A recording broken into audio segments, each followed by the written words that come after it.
Okay students, welcome to our video lecture series and today we will discuss the remaining part of the French revolution. ये हमारा history का पहला chapter है।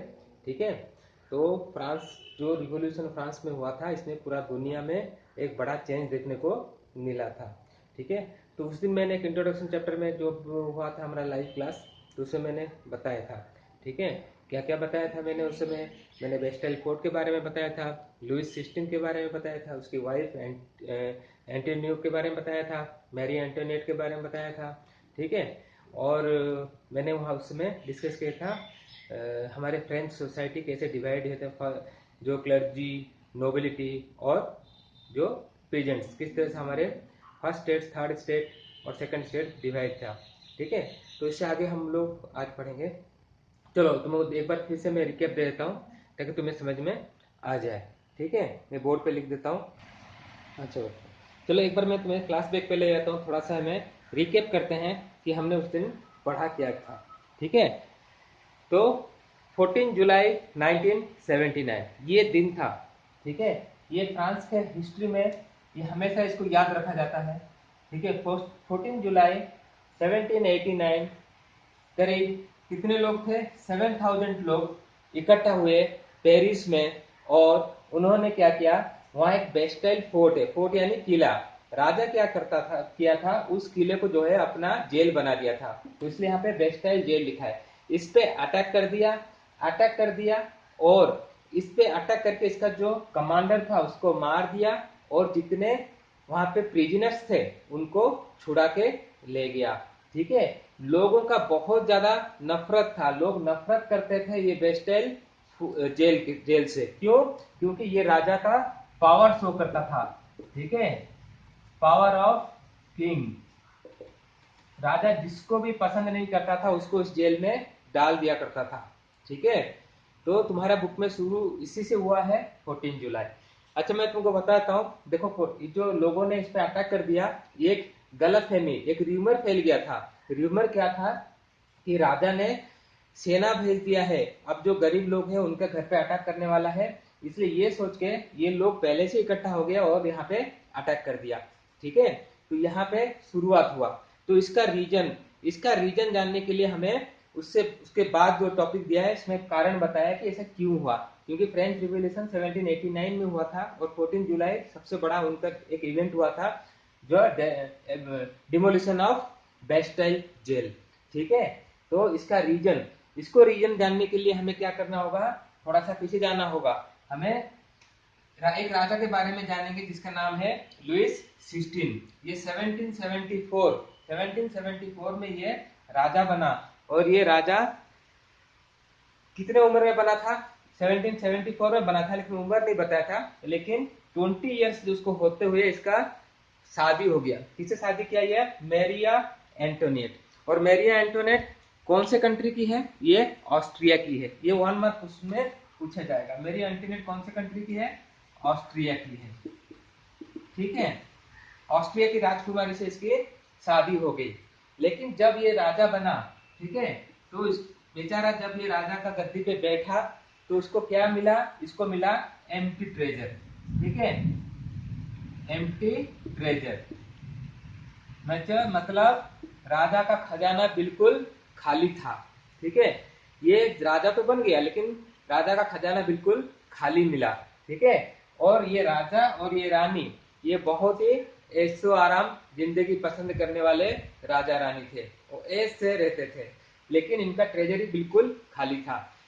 तो यहाँ पे तुम्हारा क्वेश्चन बनेगा कि जब ये राजा बना तब फ्रांस का जो ट्रेजरी था खाली क्यों था? ठीक है, उनका मुद्रा कोष खाली क्यों था? ठीक है, तो इसका रीजन यहाँ पे है क्योंकि फ्रांस को लड़ाई लड़ने का बहुत ज्यादा शौक था। वो जो लुइस 16 थे, उससे पहले लुइस 15, लुइस 14, उनको लड़ाई लड़ने का बहुत शौक था। वो लड़ाई में पैसा खर्च होता है, तो पहला रीजन वो वार है। वार का मतलब they are fond of fighting, हमेशा वार, किसी न किसी वार लड़ते ही रहते थे। दूसरा है पैलेस ऑफ वर्सेलेस। वहां पेरिस में एक जगह है वर्सेलेस, और वहां एक बहुत बड़ा आलीशान पैलेस बना हुआ था। ठीक है, आली पूरा कांच का बना हुआ था, उसका मेंटेनेंस में ही बहुत ज्यादा खर्चा हो जाता था। ठीक है, और राजा रानी वहीं पे रहते थे पैलेस ऑफ वर्सेल्स में। और उसका मेंटेनेंस में बहुत ज़्यादा पैसा खर्चा होता था। उसके बाद क्या हुआ, independence of 13 American colony. American colony, ये जो फ्रांस था, फ्रांस का जो मेन दुश्मन था यूरोप में उस समय कौन था, ब्रिटेन। ठीक है, ब्रिटेन उनका मेन दुश्मन था, इससे वो हमेशा नफरत करता था और उसको हमेशा निजात दिलाने के लिए वो कुछ ना कुछ करता था। तो उस समय क्या हुआ था, जो अमेरिकन कॉलोनी है उस पे 13 अमेरिकन कॉलोनीज पे ब्रिटेन ने कब्जा किया था। तो फ्रांस क्या किया, अपने पैसे लगा के ब्रिटेन के साथ वार लड़ा और ये 13 अमेरिकन कॉलोनीज को इंडिपेंडेंस करवा दिया, इनको इंडिपेंडेंट दिला दिया। ठीक है, तो इसके लिए उनको करीब करीब 2.8 मिलियन लिवरे, उस समय उनका करेंसी लिवरे था, आजकल नहीं है। फ्रांस का करेंसी पहले लिवरे था। तो 2.8 मिलियन लिवरे या फिर 28 मिलियन लिवरे या फिर 2.8 बिलियन, इनका इतना कर्जा हो गया सिर्फ 13 अमेरिकन कॉलोनीज को छुड़ाने के लिए। उसके बाद जो लोगों ने फ्रांस को लोन दिया था, वो लोन के बदले पे 10% इंटरेस्ट लिया करते थे। ठीक है, तो वो इंटरेस्ट चुकाना पड़ता था फ्रांस को हर महीने, और इसके लिए भी उनको बहुत ज्यादा खर्चा पड़ता था। उसके साथ उनका खुद का पोस्ट ऑफिस, यूनिवर्सिटीज और जो गवर्नमेंट एम्प्लॉयज है, सोल्जर्स हैं, उनको भी उनको सैलरी देना पड़ता था। ठीक है, बिना सैलरी का तो कोई काम करेगा नहीं, तो सैलरी उनको भी देना पड़ता था। तो यही सब कारण था कि राजा लुइस 16 जब राजगद्दी संभाला, उसको फ्रांस का एम्प्टी ट्रेजरी मिला, जो मुद्रा कोष होता है एकदम खाली मिला। ठीक है, तो ये पहला रीजन वहां पे हम थोड़ी, क्या ये जो बस्टाइल में जो हुआ था, ठीक है, तो मैं ये जो बस्टाइल में हुआ था, देखो ये गलत फहमी से हुआ था। जो राजा भेजा था वहां पे सिपाही शहर के अंदर क्यों भेजा था, क्योंकि वहां पे बहुत ज्यादा रेट बढ़ चुके थे। जो ब्रेड था उनका स्टेपल फूड, जैसे हमारा चावल और रोटी हम खाते हैं, तो वो लोग ब्रेड खाते थे। तो ब्रेड उनका स्टेपल, ब्रेड का रेट जो है 4 गुना 5 गुना बढ़ गया था। लोग आपस में लड़ने लगते थे ब्रेड के लिए। उसको कंट्रोल करने के लिए राजा ने वहां पे सिपाही भेजा था, सोल्जर्स भेजा था, लेकिन लोगों को गलत फहमी हो गया कि राजा ने उनको मारने के लिए सोल्जर्स भेजा है, इसलिए वो पहले ही इकट्ठा होकर बेस्टाइल पे अटैक कर दिए।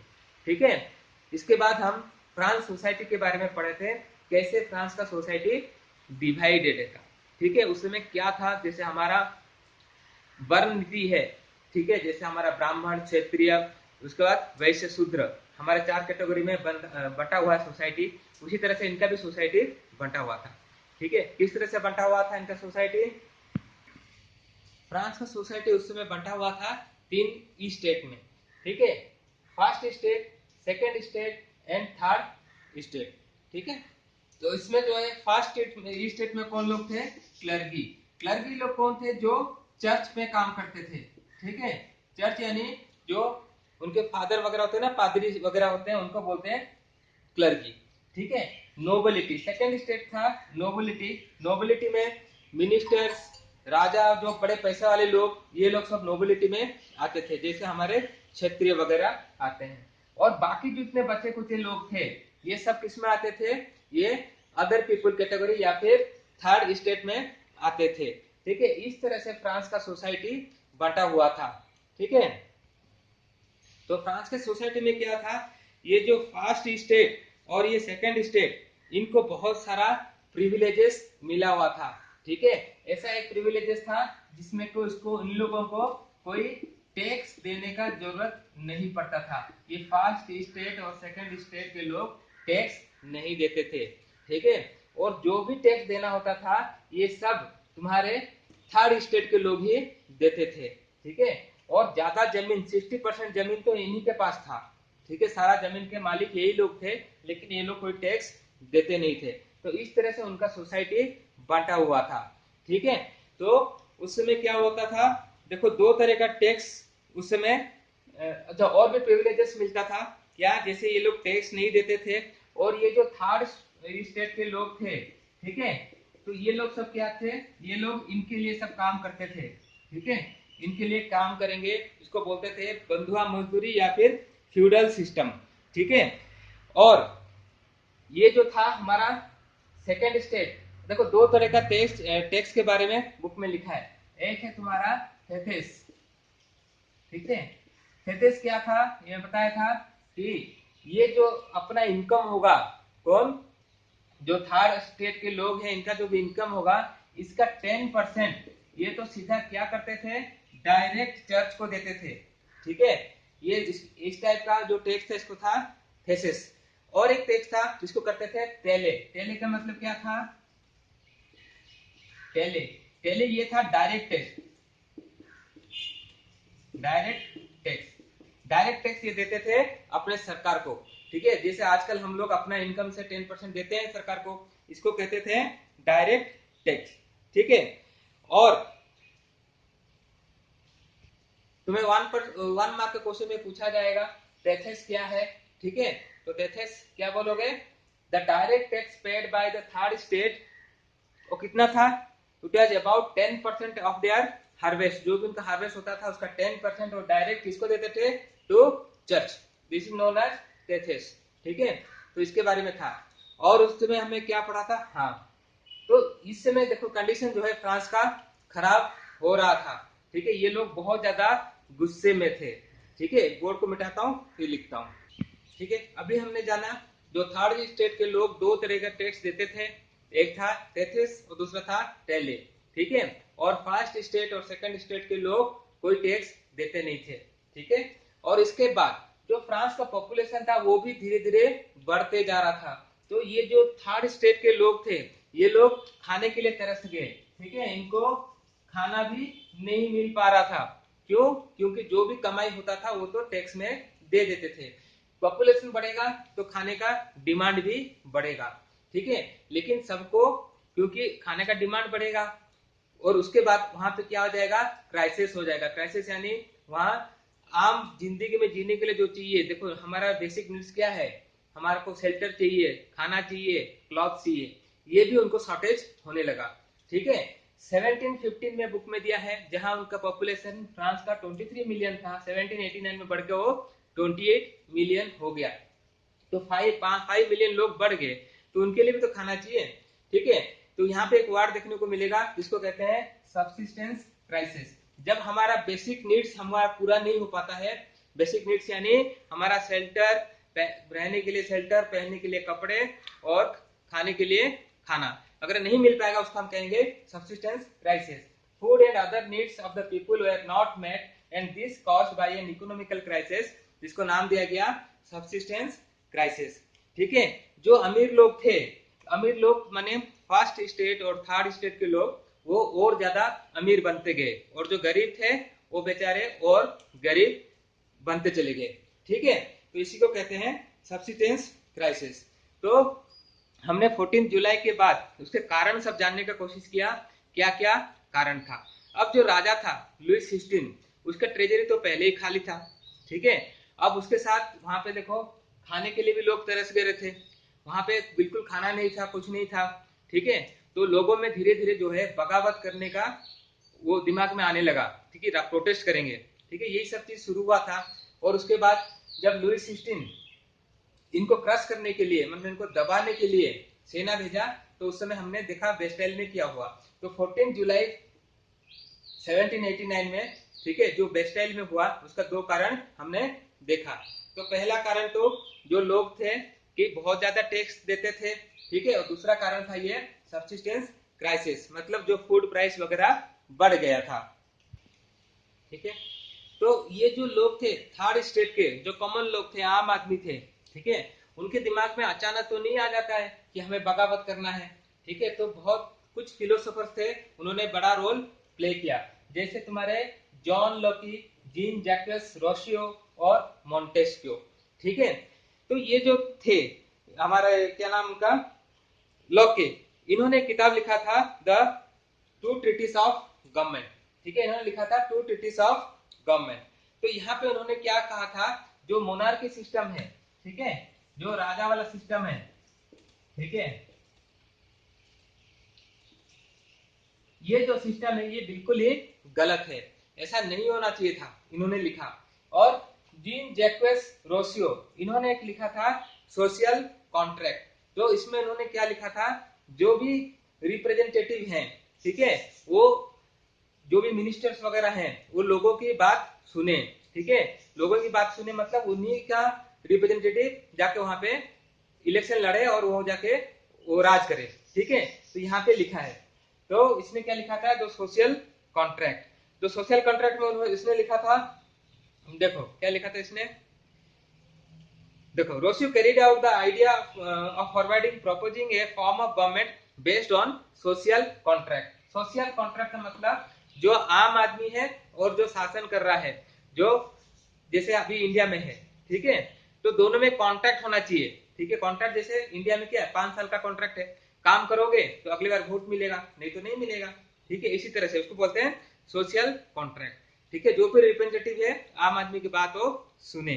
ठीक है, इसके बाद एक और वहां पे लीडर बना, ठीक है, जो गरीबों का लीडर बन के बाहर निकला, उसका नाम था मॉन्टेस्क्यू। इसने क्या लिखा था, द स्पिरिट ऑफ लॉस।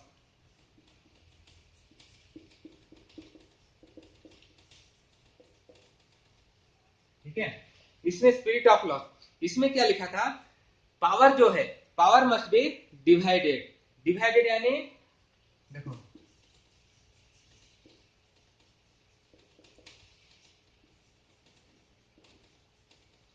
एक आदमी के पास सारा पावर नहीं होना चाहिए।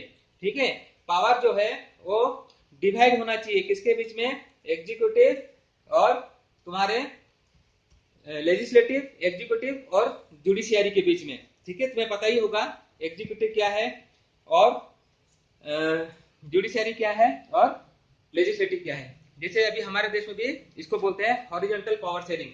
एग्जीक्यूटिव यानी जो हमारे आईएएस वगैरह होते हैं, ऑफिसर्स वगैरह होते हैं। लेजिस्लेटिव मतलब जैसे हमारे रिप्रेजेंटेटिव जो एमपी एमएलए बनते हैं, और एक तुम्हारा जुडिशियरी, हमारा सुप्रीम कोर्ट, हाई कोर्ट, सबका पावर जो है बंटना चाहिए। ये किसने कहा था, ये कहा था मॉन्टेस्क्यू ने। ठीक है, तो इसने किसको देखा था, इसने ये मॉडल देखा था यूएसए का। यूएसए का मॉडल देखे तो उसने क्योंकि जो 13 कॉलोनीज को इन्होंने आजाद किया था, वहां पे यूएसए का मॉडल चल रहा था। यहाँ पे उन्होंने देखा था कि पावर को डिवाइड किया गया है। ठीक है, तो ये कुछ फिलोसोफर्स हैं जिनके फिलोसॉफी जो है हर जगह चर्चा में होने लगा। जैसे बुक में दिया है कि सैलून्स में, कॉफी हाउसेस में और बुक्स और न्यूज़पेपर्स में इनका फिलोसॉफी फैलने लगा, जिसको आम आदमी पढ़े और सुनने लगे। ठीक है, और इनका फिलोसॉफी उनको अच्छा लगने लगा। ठीक है, धीरे धीरे जो रिवोल्यूशन है, तो आदमी, जो आम आदमी के अंदर अपने राजा के प्रति अगेंस्ट में जो रिवोल्यूशन शुरू हुआ, तो धीरे धीरे ये सब पढ़ के उनका दिमाग में शुरू हुआ। ठीक है, ठीक है, तो यही सब चल ही रहा था। तो राजा था, राजा का तो पूरा ट्रेजरी खत्म हो चुका था। ठीक है, राजा के पास क्या और कुछ तरीका नहीं था कि अपना ट्रेजरी को बढ़ाए। उसके पास एक ही तरीका था कि अपना टैक्स को बढ़ा दे। ठीक है, जो टैक्स देते थे आम आदमी, इसको वो बढ़ाए। लेकिन उस समय क्या था कि पूरा इकोनॉमी जो है गिर रहा था। ठीक है, तो राजा को टैक्स बढ़ाने के लिए राजा अपने मर्जी से टैक्स नहीं बढ़ा सकता था। राजा को क्या बुलाना पड़ता था, एक मीटिंग बुलाना पड़ता था, और उस मीटिंग का नाम था स्टेट जनरल मीटिंग।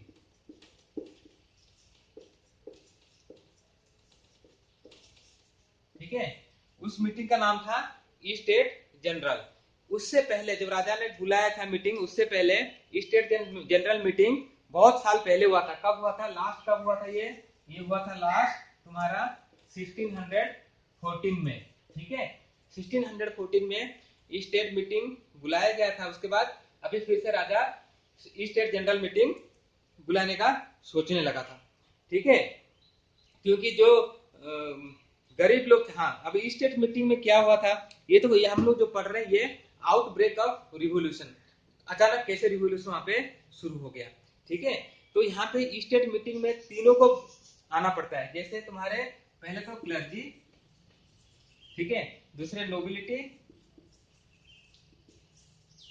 और तीसरे जो तुम्हारा थर्ड स्टेट। ये सबके जो लीडर्स हैं, जो रिप्रेजेंटेटिव है, सबको इसमें आना पड़ता है। ठीक है, पिन पेन खत्म हो गया, हाँ, सबको इसमें पार्टिसिपेट करना पड़ता है। जिसमें तुम्हारा क्लर्जी के 300 मेंबर होते थे, नोबिलिटी के 300 मेंबर होते थे, और थर्ड स्टेट के 600 मेंबर होते थे। ठीक है, तो और इसमें जो है फार्मर्स और जो आर्टिस्ट फीमेल्स इनको एंट्री नहीं था। ठीक है, अब मैं शॉर्ट में बता रहा हूँ क्योंकि टाइम नहीं होगा। ठीक है, तो थोड़ा सा बुक में भी पढ़ना। जो फार्मर्स थे, आर्टिस्ट थे और फीमेल्स थे उनको एंट्री नहीं था। और कितने मेंबर्स होते थे? 300 मेंबर क्लर्जी के, 300 नोबिलिटी के और थर्ड स्टेट के 600। ठीक है, इसके बाद क्या होता था, ये लोग जो हमारे थर्ड स्टेट के लोग थे, इन्होंने क्या किया था, इन्होंने 40,000 वर्ड्स में अपना डिमांड्स लेकर आया था। क्या लेकर आया था? डिमांड्स। ठीक है, लेकिन राजा जो है वहां पे क्या था, पहली बात तो ये डिमांड्स इनका मना कर दिया गया, तुम्हारा कोई डिमांड पूरा नहीं होगा। ठीक है, इसके बाद वहां पे एक वोटिंग सिस्टम था। वोटिंग सिस्टम यानी जो क्लर्जी के लोग थे इनके पास एक वोट का पावर था, नोबिलिटी के पास एक वोट, और जो थर्ड स्टेट के लोग थे उनके पास एक वोट। यानी अब ये जो राजा, ठीक है, राजा और नोबिलिटी अगर मिल जाएंगे तो इनको डर था थर्ड स्टेट को, उनका टैक्स तो जरूर बढ़ेगा। ठीक है, क्योंकि उनका बात सुनने वाला कोई था ही नहीं। ठीक है, और उसके बाद देखो, जब और वहां पे क्या हुआ था, जो उस मीटिंग में, ठीक है, ये जो मीटिंग बुलाया था जनरल स्टेट का मीटिंग, स्टेट जनरल का, उसमें ये जो क्लर्जी के लोग थे ये लोग चेयर में बैठते थे, और ये नोबिलिटी वाले ये लोग भी चेयर में बैठते थे और आमने सामने बैठते थे, और ये लोग बेचारे पीछे खड़े होते थे। ठीक है, इनको भी इंसल्ट फील होता था क्योंकि इनको खड़ा किया जाता था। जब इनका डिमांड नहीं माना गया, ये जो 600 लोग आए थे, ठीक है, तो इन्होंने क्या किया, इन्होंने ये मीटिंग छोड़ के बाहर निकल गए। कहां चले गए? वो एक टेनिस इंडोर कोर्ट में चले गए। ठीक है, इसको मिटाता हूं। तो ये जो थर्ड स्टेट के लोग थे ये वन वोट वाला सिस्टम को भी चेंज करना चाहते थे। ठीक है, और वो चाहते थे कि वन वोट वाला सिस्टम ना हो। कितना सिस्टम, कौन सा सिस्टम चले? वन मेंबर वाला। जैसे यहाँ पे 300 लोग हैं, हर मेंबर का एक वोट हो, और यहाँ पे भी हर मेंबर को एक वोट हो। ठीक है, तो उसमें क्या होगा, 300 300 600 तो उनका डिमांड थोड़ा आसान हो जाएगा मनवाने के लिए इनसे। ठीक है, लेकिन ये लोग नहीं मानने वाले थे, तो ये लोग क्या किए थे, तो ये लोग सिस्टम को ही बदलना चाहते थे थर्ड स्टेट के लोग। ठीक है, ये सब कब हुआ था? ये हुआ था 5 मई 1789, 5 मई 1789 को। ठीक है, तो ये लोग क्या करते थे, हमारी मांगे पूरी करो, ये सब स्लोगन देना शुरू किया वहां पे, और उसके बाद वो लोग मीटिंग छोड़ के बाहर निकल गए। ठीक है, और उसके बाद उन्होंने क्या किया, एक इंडोर कोर्ट में जाके, ठीक है, इसको मिटा देता हूं। ठीक है, तो ये लोग 20 जून 1789 को वर्सेलिस में एक इंडोर कोर्ट है, टेनिस कोर्ट, वहां पे सब लोग असेंबल्ड हो गए, सब इकट्ठा हो गए, और खुद को जो है नेशनल असेंबली घोषित कर दिया, मतलब खुद ही अपना पार्लियामेंट बना दिया। ठीक है, और वो लोग वहां पे ओथ लिए। क्या ओथ लिए? That we will not disperse till they have drafted the constitution for France, मतलब जब तक वो फ्रांस का कॉन्स्टिट्यूशन नहीं बना देते हैं, ठीक है, हम यहाँ से डिस्पर्स नहीं होंगे। राजा की तो बात हम सुनेंगे नहीं, और साथ में क्या करेंगे, हम खुद ही अपना नेशनल असेंबली बना डालेंगे और अपना कॉन्स्टिट्यूशन खुद ही लिखेंगे। ठीक है, तो इनका जो यहाँ पे टेनिस कोर्ट में जो असेंबल हुए थे ये लोग, पहले हमने 3 फिलोसोफर के बारे में पढ़ा था, वो तो किताब लिखे थे। ठीक है, लेकिन यहाँ पे इनको लीड, अब जहां भी भीड़ होगा तो उनको लीडर तो होना चाहिए, तो उनको लीड 2 लोगों ने किया। कौन थे वो लोग? मीराबाऊ,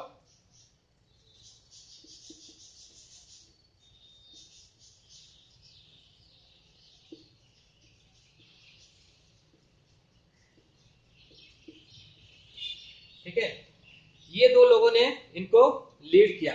ठीक है, अब ये जो मीराबाव था, मीराबाव मीराबाव जो था ये एक कौन सा फैमिली से आता था? एक ये नोबेल फैमिली से आता था, यानी सेकेंड स्टेट, सेकेंड स्टेट से आता था। और ये जो एबीसीएस था, एबीसीएस ये एक प्रीस्ट था। प्रीस्ट यानी ये क्लर्जी, मतलब फर्स्ट स्टेट से आता था। लेकिन दोनों ने क्या है, ये बॉर्न इन सेकेंड स्टेट और ये बॉर्न इन फर्स्ट स्टेट, दोनों थे। दोनों को जो है सारा प्रिविलेजेस मिला हुआ था, लेकिन फिर भी ये लोग जो है गरीबों का साथ देने के लिए आ गए थे। ये जो मीराबाऊ था ये बहुत पावरफुल स्पीच देता था वर्सेलिस में, ठीक है, और जनरल्स भी कुछ पेपर्स, न्यूज़पेपर्स वगैरह ऐसे प्रिंटेड मटेरियल्स वो भी वो निकाला करता था, ठीक है। वो देखो यहाँ पे लिखा है but was convinced of the need to do away, मतलब ये बिल्कुल कन्विंस था कि मतलब ये जो सिस्टम, जो फ्यूडल सिस्टम है, फ्यूडल सिस्टम यानी थर्ड स्टेट के लोग जो काम करते थे फर्स्ट और सेकंड के लिए, ये सिस्टम को बंद कर देना चाहिए, इसको फ्यूडल प्रिविलेज था उसको बंद करना चाहिए था, ठीक है। ये बहुत पावरफुल स्पीचेस वगैरह भी देता था। जो एबीसीएस था ये कौन था, ओरिजिनली एक प्रीस्ट था, ठीक है।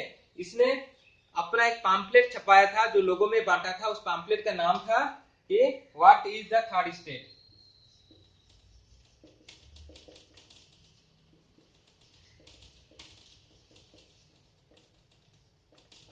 देखो बच्चों मैं बहुत शॉर्ट में बता रहा हूँ क्योंकि ये मैं पढ़ा चुका हूँ, बस तुम्हें एक रिकैप हो जाए ताकि तुम इसका आगे वाला जो भी वीडियो बनाऊंगा उसमें तुम्हें डिटेल में समझ में आ जाएगा, ठीक है।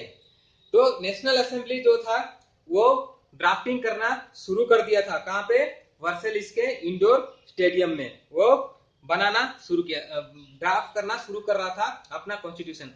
इसके बीच क्या हुआ था, वहां पे सर्दियां बहुत खतरनाक पड़ी, ठीक है, सीवियर विंटर, जिसके कारण से फसल बर्बाद होने लगे। देखो While the National Assembly was busy in Versailles drafting constitution, जब नेशनल असेंबली अपना कॉन्स्टिट्यूशन ड्राफ्ट करने में बिजी था उस समय क्या हुआ था, फ्रांस सीधे विथ टर्मोइल, फ्रांस में चारों ओर हाहाकार मचना शुरू हो गया था, ठीक है। क्यों हुआ था, ए severe winter had mean bed harvest, एक बहुत ही खराब सर्दी पड़ा था जिसके कारण उनका हार्वेस्ट फसल पूरा बर्बाद हो गया था, जिसके कारण जो ब्रेड का रेट जो है आसमान छूने लगा, ठीक है। और जो बेकर्स थे, जो ब्रेड बनाने वाले थे, वो गरीब लोग को एक्सप्लॉइट करने लगे थे, ठीक है, वो सामान को छुपा देते थे ब्लैक करने के लिए, जिसके कारण जो है लोग बेकरी के सामने खड़े होते थे, ठीक है, बेकरी के सामने खड़े हो गए ब्रेड के लिए, लेकिन ब्रेड उनको मिल नहीं रहा था, वहां धक्का मुक्की लड़ाई झगड़ा शुरू हो गया सिर्फ इसके लिए, ब्रेड के लिए, ठीक है। और जो है जो गरीब लोग थे वो दुकान बाजार सब लूटना शुरू कर दिया ब्रेड के लिए। अब यही सब चीज को कंट्रोल करने के लिए राजा ने क्या, वहां पे आर्मी भेजा था शहर के अंदर। तो हमने पहले पढ़ा था द वेस्टर्न फोर्ट डिमोलिश कैसे कर दिया था, ठीक है। यही गलतफहमी हो गया लोगों के बीच में, क्या कि र्यूमर फैल गया कि राजा जो है ये गरीब लोगों का घर वर तोड़ने के लिए आदमी भेजा है, जिसके कारण वो लोग, देखो at the same time the king order troops to move into Paris on 14 July the agitated crowd stormed and destroyed Bastille, उसी समय जो है लोग गुस्सा होकर वेस्टाइल तोड़ दिया, ठीक है।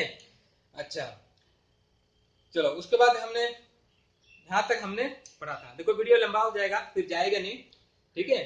तो ये हमने देखा फ्रांस के बारे में जो फिर पढ़ा दिया था मैंने, फिर भी इसको शॉर्ट में रिवाइज कर दिया, इसका आगे का वीडियो में फिर मैं बना के भेजता हूँ, ठीक है।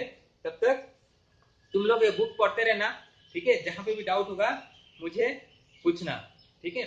इसके बाद जो है देखो जो